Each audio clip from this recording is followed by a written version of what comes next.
بسم اللہ الرحمن الرحیم الحمدللہ رب العالمین والصلاة والسلام علی رسولہ النبی الکریم وعلی آلہ واصحابہ اجمعین اما بعد۔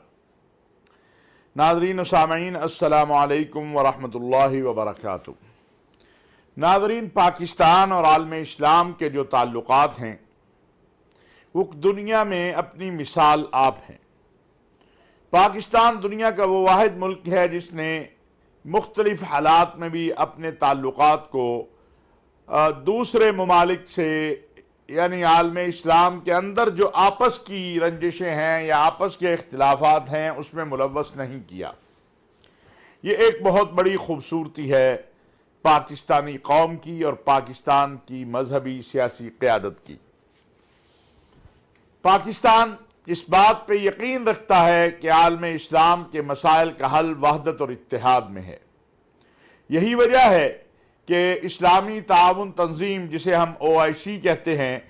اس کے قیام میں بھی پاکستان کا ایک بنیادی کردار تھا۔ یہ تنظیم مسئلہ فلسطین کے لیے قائم کی گئی، جہاں اس میں شاہ فیصل شہید اور معمر قذافی، صدام حسین اور باقی لیڈران کا کردار تھا، وہاں پاکستان کا اس میں بنیادی کردار تھا، اور ذوالفقار علی بھٹو شہید جو ہیں انہوں نے اس حوالے سے ایک بنیادی کردار ادا کرتے ہوئے اس تنظیم کے قیام کے لیے ہر طرح سے تعاون اور ہر طرح سے جدوجہد کی، اور یہ تنظیم قائم ہو گئی۔ ہم دیکھتے ہیں کہ اس وقت جو دنیا کے حالات ہیں اور جو مصائب اور مشکلات ہیں اس کا حل باہمی مشاورت کے بغیر ممکن نہیں ہے، اور بالخصوص عالم اسلام کی جو صورتحال ہے، خواہ وہ مسئلہ کشمیر ہے، فلسطین ہے، شام ہے، عراق ہے، یمن کے مسائل ہیں، اور عالم اسلام کے اندر جو مسائل پیدا کرنے کی مختلف عرب اسلامی ممالک میں کوشش کی جاتی ہے، اس کے حل جو ہے وہ ایک ہی ہے، اور وہ یہ ہے کہ امت مسلمہ آپس میں سر جوڑ کر بیٹھے اور آپس میں ان مسائل کے حل کے لیے کوشاں ہو۔ پاکستان نے ہمیشہ کوشش کی ہے کہ اپنے برادر اسلامی ممالک کے درمیان تعلقات کی بہتری کے لیے کوشش کرے، تعلقات کو مضبوط بنانے کے لیے کوشش کرے، اور یہ سب کے سامنے ہے۔ مجھے ایک عراقی بہت بڑے ذمہ دار نے کہا کہ ہمیں پاکستان اس لیے پسند ہے کہ یہاں آگے ہم دیکھتے ہیں کہ یہاں شیعہ بھی ہیں، یہاں سنی بھی ہیں، یہاں حنفی بھی ہیں، اگرچہ پاکستان میں زیادہ اکثریت احناف کی ہے، لیکن یہاں کوئی کسی کو نہ شیعہ سنی بنانا چاہتا ہے، نہ سنی شیعہ کو بنانا چاہتا ہے، اکٹھے آپس میں ساتھ رہتے ہیں۔ اور پھر پیغام پاکستان آنے کے بعد تو دنیا ساری پوچھتی پھر رہی ہے کہ یہ پیغام پاکستان جو پاکستان نے علماء سے کروایا ہے یہ کیسے ممکن ہوا۔ اور الحمدللہ آپ نے دیکھا کہ محرم الحرام میں جس طرح امن، سکون اور اطمینان کے ساتھ جو ہے سارے مراحل جو ہے وہ طے ہوئے، وہ بھی اس بات کا واضح اظہار ہے۔ پاکستان جو ہے اپنے 75 سال کے تعلقات کے بعد جس طرف آگے بڑھ رہا ہے، اس میں سب سے اہم بات جو میں عرض کرنا چاہتا ہوں وہ یہی ہے کہ ہم اپنے برادر اسلامی ممالک کے ساتھ ان تعلقات کی بہتری کے لیے اپنی بھرپور محنت اور جدوجہد کریں، معاشی میدان میں، علمی میدان میں، مذہبی میدان میں، ہر طرح سے۔ وزیر اعظم پاکستان محترم جناب میاں شہباز شریف صاحب جو ہیں وہ قطر کے دورے پر جا رہے ہیں۔ قطر پاکستان کا بہترین دوست ہے۔ قطر نے ہمیشہ پاکستان کے ساتھ تعاون کو آگے بڑھایا ہے۔ لاکھوں پاکستانی قطر میں پاکستان کی طرف سے، یعنی پاکستان کی جو لیبر کہہ لیں، پاکستان کے جو محنت کرنے والے ہیں مختلف طبقات میں، بزنس مین کہہ لیں، وہ قطر میں اپنا کردار ادا کر رہے ہیں۔ جس طرح متحدہ عرب امارات میں ہیں، سعودی عرب میں ہیں، وہاں تو بہت بڑی تعداد ہے، کویت میں ہیں، بحرین میں ہیں، اسی طرح قطر، اور قطر میں آپ کو پتہ ہے کہ بہت بڑا ایونٹ بھی ہونے جا رہا ہے، پوری دنیا کی توجہ اس وقت قطر کی طرف لگی ہوئی ہے۔ لیکن پاکستان جب بھی کبھی مشکل مرحلے میں آیا ہے تو سعودی عرب، امارات اور قطر، یہ دنیا اسلام میں ایسے ممالک ہیں جنہوں نے پاکستان کو ہمیشہ اس مشکل مرحلے سے نکالنے میں مدد کی ہے۔ وزیر اعظم پاکستان کے اس دورے سے پاکستان اور قطر کے تعلقات مزید مضبوط ہوں گے، مزید مستحکم ہوں گے، بہت سارے مسائل میں تعاون آگے بڑھے گا۔ اور آپ نے یہ اگر دیکھیں تو گزشتہ چند سالوں کے دوران قطر نے جو بہت سے امور میں فرنٹ پہ آ کے کردار ادا کیا ہے، اس میں ایک افغانستان کا معاملہ بھی ہے۔ دوحہ میں جو مذاکرات اور پھر قطر افغان طالبان جو اس وقت افغانستان میں حکومت کر رہے ہیں، امارت اسلامیہ افغانستان، اور امریکہ اور دنیا کے ساتھ ان کے جو مذاکرات کا عمل ہے، اس میں ایک بہت بڑا اہم کردار جو ہے وہ قطر نے ادا کیا ہے۔ اور اسی کے نتیجے میں ایک بہت بڑی جنگ جو ہے پاکستان نے افغان طالبان کو قطر کے ساتھ مل کر اس طرف لے کر آیا کہ امریکہ کے ساتھ مذاکرات کرنے چاہیے۔ امریکہ کو بھی یہ باور کروایا گیا کہ جنگ سے مسائل حل کبھی نہیں ہوتے، اور خود امریکہ کو بھی اس کا احساس ہوا کہ اتنا طویل عرصہ نیٹو فورسز اور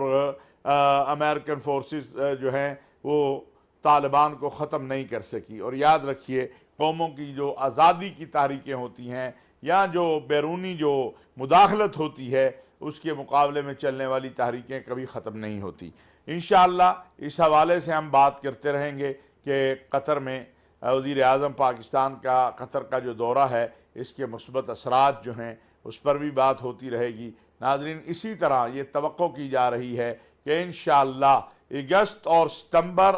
کے مہینے میں بہت ساری پاکستان کے معاشی میدان میں بہتری آئے گی۔ اور جیسا میں نے آپ کو پچھلے ایک پروگرام میں بھی بتایا تھا کہ ہمارے وزیر داخلہ جو ہیں رانا ثناء اللہ صاحب، وہ اس وقت سعودی عرب میں ہیں۔ وہاں پر بھی جو ہماری لیبر ہے، ہمارے لوگ جیلوں میں ہیں، ان کے حوالے سے بہت ساری پیش رفت جو ہے وہ ہو رہی ہے اور بہت مثبت بات چیت ہو رہی ہے، وہ بھی انشاءاللہ آپ کے ساتھ جو ہے وقتاً فوقتاً بیان ہوتی رہے گی۔ ناظرین، ایک بہت ہی اہم مسئلہ آج میں آپ سب سے بات کرنا چاہتا ہوں، اور میں چاہتا ہوں کہ جو شخص یہ بات سنے وہ اس مسئلے کو لے کر آگے چلے۔ ناظرین، چند ماہ پہلے، یا میرا خیال ہے سال ہو گیا ہے اگر میں کہوں، تو میرے علم میں کچھ اس طرح کی بات آئی کہ ایک گروہ ہے جو آپ کو کسی بھی جو سوشل میڈیا کی ایپ ہے، واٹس ایپ ہے، فیس بک ہے، ٹویٹر ہے، اس میں اپنے ساتھ گروپ میں ایڈ کر لیتا ہے، اور اس کے بعد پھر وہ مختلف مراحل میں لے جا کے آخر میں جا کے وہ توہین سیدنا محمد صلی اللہ علیہ وسلم، اہل بیت، امہات المؤمنین، اس حوالے سے جو ہے وہ آپ کو ملوث کر لیتا ہے۔ یہ بڑی افسوسناک بات تھی، ناقابل قبول بات تھی۔ ہمارے پاس تو کچھ بھی نہیں ہے ماں سوائے آقا علیہ السلام کے امتی ہونے اور ان کی عزت و ناموس کے چوکیدار ہونے کے۔ اس پر ہمارے جو ایف آئی اے ہے اور ہمارے جو دیگر سلامتی کے ادارے ہیں، انہوں نے بڑا کام کیا ہے۔ کچھ بہت سارے لوگ گرفتار ہوئے ہیں، لیکن گرفتاریاں کیا اس مسئلے کا حل ہے، یا اس مسئلے کا مستقل خاتمہ جو ہے وہ ضروری ہے؟ میں آج اس پہ آپ سے بات کرنا چاہتا ہوں۔ سب سے پہلے تو میں والدین سے یہ کہنا چاہتا ہوں کہ وہ اپنے بچوں کے جو ٹیلی فون اور اپنے بچوں کی جو گفتگو یا جو بھی وہ کر رہے ہیں، اس میں تھوڑی توجہ ضرور رکھیں کہ بچہ کر کیا رہا ہے۔ یہ جو بالکل ہم لا تعلق ہو چکے ہیں کہ بچہ فون پہ لگا ہے، ہم بھی لگے ہیں، نہ ہمیں پتا ہم وہ کیا کر رہا ہے، نہ اسے پتا کہ ہم کیا کر رہے ہیں، یہ مناسب نہیں ہے۔ دوسری گزارش یہ ہے کہ یہ گروپ واردات اس طرح کرتا ہے کہ پہلے یہ آپ کو گروپ میں ایڈ کر لیتا ہے اور آپ سے گپ شپ لگانی شروع کر دیتا ہے، سیاسی، آپ مختلف لوگ سیاسی بحث کر رہے ہیں، مذہبی کر رہے ہیں، حالات پہ کر رہے ہیں، اور میں ہنس کے کہا کرتا ہوں کہ پاکستان میں سارے ہی سیاستدان ہیں، سارے ہی وکیل ہیں، سارے ہی ڈاکٹر ہیں، مسئلہ کوئی ہوتا ہے رائے ہر کسی نے اپنی اپنی دینی ہوتی ہے۔ یہ ایک جو ہے پہلے وہ آپ کو اپنے ساتھ اس طرح فیملیئر کرتے ہیں، گپ شپ لگا کے، اس طرح معاملات کر کے، اگلے مرحلے کے اندر وہ نازیبا ویڈیو اور اس طرح کی چیزیں پھینک کے پھر آپ کے گھریلو اور عزیز رشتہ داروں کے حوالے سے گفتگو شروع کر دیتے ہیں، جو کہ بہت ہی ناقابل بیان ہے۔ لیکن آپ ماشاءاللہ ہمارے دیکھنے سننے والے سمجھدار لوگ ہیں، ان کو سمجھ آ رہی ہوگی کہ میں کیا کہہ رہا ہوں۔ تیسرے مرحلے میں پھر وہ دیکھتے ہیں کہ اب پہلے مرحلے میں سیاسی بات چیت تھی، یہ بندہ باقی رہا، گروپ میں نہیں چھوڑا اس نے۔ دوسرے مرحلے میں یہ گند آ گیا سارا، اور بکواس شروع ہو گئی اپنی عزیزوں کے بارے میں، رشتہ داروں کے بارے میں، جو مقدس رشتے ہیں ان کے حوالے سے۔ پھر تیسرے مرحلے میں وہ لے آتے ہیں اور بات چیت کرتے ہیں رسول اللہ صلی اللہ علیہ وسلم، اصحاب رسول و اہل بیت اور امہات، اس حوالے سے۔ اب ہوتا یہ ہے کہ یہ جو اس مرحلے سے آیا ہے، اب وہ اس کو یہ نشہ لگ گیا ہے قسم کا۔ جتنے لوگ پکڑے گئے وہ کہتے ہیں ہمیں اس سے لذت آتی ہے، معاذ اللہ معاذ اللہ معاذ اللہ۔ اپنے بچوں کو بچانا، اپنے لوگوں کو بچانا ہماری ذمہ داری ہے۔ ہماری ذمہ داری خالی فتوے لگانا نہیں ہے، ہماری ذمہ داری خالی عیب نکالنا نہیں ہے، ہماری ذمہ داری خالی انگلی اٹھانا نہیں ہے، ہماری ذمہ داری یہ بھی ہے کہ ہم لوگوں کو بچائیں، ان کو بتائیں کہ یہ جس عمل میں تم شریک ہوتے چلے جا رہے ہو اس کا نتیجہ کیا ہے۔ جب آپ اس میں مکمل شریک ہو گئے دانستہ طور پہ تو اس کی سزائے موت ہے۔ ایک تو گھر پورا تباہ ہو گیا، ماں باپ تباہ ہو گئے، بیوی بچے تباہ ہو گئے، خود تباہ ہو گیا، آخرت بھی گئی، دنیا بھی گئی۔ لہذا ایسا مواد جو کہ شیئر ہو رہا ہے یا شیئر کیا جا رہا ہے یا آپ کو بھیجا جا رہا ہے کسی بھی طرف سے، آپ اس کو بلاک کریں، اس کی شکایت FIA میں کریں، اس کی شکایت متعلقہ اداروں میں کریں اور اس سے دور ہو جائے۔ خدا نخواستہ آپ اس کا حصہ بن جاتے ہیں۔ اور یہی میں ہمیشہ عرض کرتا ہوں کہ ناموس رسالت، توہین رسالت اور ان امور میں ہمیں قوم کو اویئر کرنے کی ضرورت ہے، قوم کو ایک اویئرنس دینے کی ضرورت ہے تاکہ ان کو پتہ ہو کیسے بچنا ہے۔ اپنے نوجوانوں کو ہمیں بچانا ہے اس سارے جو عمل ہے اس سے۔ تو میری یہ سب سے گزارش ہے کہ اس طرف ہمیں توجہ دینی چاہیے اور اس طرف ہمیں دیکھنا چاہیے کہ اپنی اور جو IT کے ماہرین ہیں، میں انشاءاللہ اس حوالے سے ہمارے نادرہ والے کام کر رہے ہیں، طارق ملک صاحب انہوں نے ابھی حج پر ہمارے ساتھ تھے تو مجھے بتایا تھا، ان کے پاس بھی انشاءاللہ میں کوشش کروں گا اس ہفتے یا اگلے ہفتے جو ہے وہ جاؤں اور ان سے جا کے بات کروں کہ اس سارے عمل کو کیسے روکا جا سکتا ہے، کوئی فلٹر لگائے جا سکتے ہیں، کیا ہے۔ وزیر اعظم صاحب سے بھی بات کروں گا، اور میں سب سے عرض کر رہا ہوں کہ یہ ہماری سب کی ذمہ داری ہے کہ اس عمل کو روکنے کے لیے ہم آگے آئیں، اپنا اپنا کردار ادا کریں۔ ناظرین، جب توہین ناموس رسالت کی بات ہو رہی ہے تو آپ نے دیکھا گزشتہ دنوں سلمان رشدی پر حملہ ہوا۔ کبھی بھی کسی بھی جگہ جو قانون کی خلاف ورزی ہوتی ہے اس کی حوصلہ افزائی کوئی نہیں کرتا، لیکن کتنا طویل عرصہ گزر گیا، سلمان رشدی نے جو گستاخیاں کی، بجائے اس کے کہ اس کے خلاف ایکشن لیا جاتا اسے تمغوں سے نوازا گیا، اسے اعزازات دیے گئے، پتہ نہیں کیا کیا ہوا ہے۔ ہم سمجھتے ہیں ایسے واقعات کو روکنے کے لیے ضروری ہے کہ عالمی سطح کے اوپر جو ہے قانون سازی ہو، اور جو مقدسات آسمانی مذاہب، کتب اور انبیاء جو ہیں ان کی توہین کا جو سلسلہ ہے وہ بند ہو۔ ناظرین، جب ہم یہ کہتے ہیں نا تو کچھ لوگ جو پتہ نہیں بیچارے ذہنی مریض ہیں یا دانستہ کرتے ہیں یا نادانستہ کرتے ہیں، نیتوں کا حال اللہ جانتا ہے، وہ فوراً لے آتے ہیں کہ اگر عالمی سطح پر قانون سازی ہوتی ہے تو پھر جو کذاب ہیں، جو نبوت کا دعویٰ کرنے والے جو ہیں وہ بھی محفوظ ہو جائے، ان پہ بھی ہم بات نہیں کر سکیں گے۔ انا للہ و انا الیہ راجعون۔ پہلی بات تو یہ ہے کہ دنیا کے اندر مسیحیت،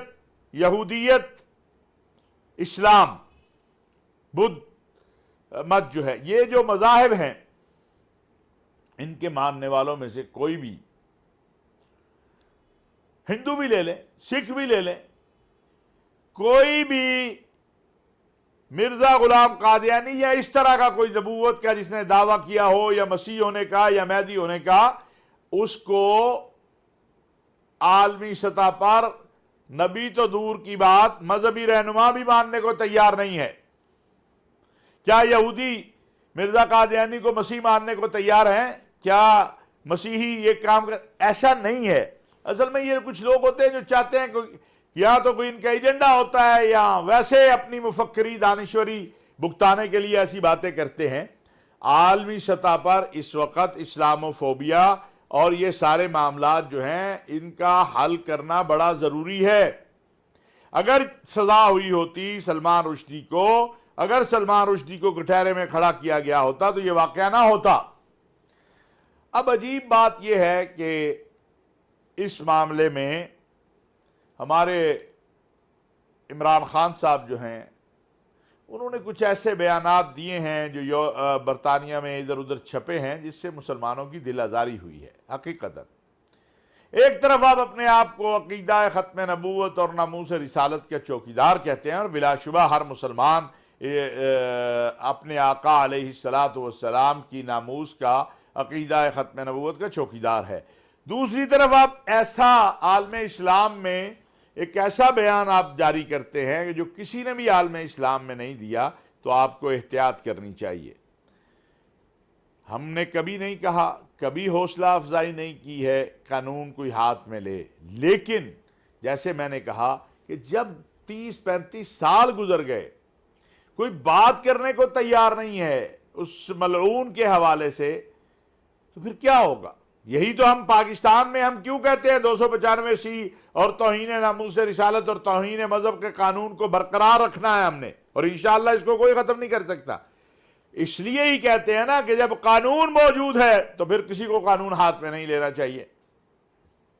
اور الحمدللہ اب تو وہ شکایت بھی دور ہو گئی جو کہا جاتا تھا کہ پاکستان میں توہین مذہب یا توہین ناموس رسالت کے قانون کا غلط استعمال ہوتا ہے، اب تو وہ بھی ختم ہو گئی ہے۔ متحدہ علماء بورڈ پنجاب نے، پاکستان علماء کونسل نے اس حوالے سے بڑی محنت کی ہے، تو لہٰذا مسلمانوں کے احساسات اور جذبات کا خیال رکھنا بھی مسلم لیڈروں کی ذمہ داری ہے۔ ناظرین، آخر میں نے کل عرض کیا تھا غسل کعبہ کی تقریب ہوئی، ہم بھی اس وقت مکہ مکرمہ میں حرم شریف میں یہ سارا منظر اپنی آنکھوں سے دیکھ رہے تھے۔ الحمدللہ سعودی عرب کے ولی عہد امیر محمد بن سلمان نے غسل کعبہ کی تقریب میں بطور انہوں نے سمجھ لیں مہمان کہہ لیں یا وہ تو خادم ہیں حرمین شریفین کے، وہ شریک ہوئے۔ خود بیت اللہ کی دیواروں میں ہم دیکھتے ہیں کہ وہ جس طرح جو ہے زمزم اور عرق گلاب اور اس سے وہ دیواریں صاف کر رہے تھے، اور سارا ان کے ساتھ امام حرمین ریاست حرمین شریفین کے سربراہ شیخ عبد الرحمن السدیس اور شیخ سعد شتری جو کہ بہت بڑے عالم ہیں اور خادم الحرمین شریفین کے ایڈوائزر ہیں، اس طرح شیخ صالح جو ہیں وہ، یہ سارے حضرات جو ہیں یہ ان کے ساتھ علماء اکابر جو تھے وہ بھی موجود تھے، اور اس سے پہلے جو ہے سفراء اور جو عالم اسلام کے سے متصل بعض قائدین تھے ان کو بھی موقع ملا بیت اللہ میں جانے کا۔ تو یہ ایک بڑی پر نور اور منور تقریب تھی، اور جس کے اندر جو ہے جس کو آرگنائز کیا امارت مکہ مکرمہ نے، امیر مکہ مکرمہ اس کی نگرانی کر رہے تھے، اور پھر یہ جو 3-4 گھنٹے تقریب جاری رہی تو اس میں الحمدللہ بہت ہی انوارات اللہ کے برس رہے تھے، اور یہ منظر جو دیکھ رہا تھا وہ اللہ کا شکر بھی ادا کر رہا تھا کہ اللہ نے حرمین شریفین کی جو خدمت ہے وہ ان لوگوں کے ذمہ لگائی ہے جو واقعی اس اہل ہیں کہ وہ حرمین کی خدمت کر سکیں۔ اللہ تبارک و تعالی ہم سب کو اپنے حفظ و امان میں رکھے، اور اسلام، پاکستان اور عالم اسلام کی جو ہے حفاظت فرمائے۔ آخری گزارش کہ سیلاب زدگان جو سیلاب میں ہمارے بھائی ہیں، خدا را انہیں نہ بھولیے، اپنے گھروں سے نکلیے، کوشش کیجئے کہ جو بھی ان کی مدد کر سکتے ہیں وہ کیجئے۔ وما علینا الا البلاغ المبین۔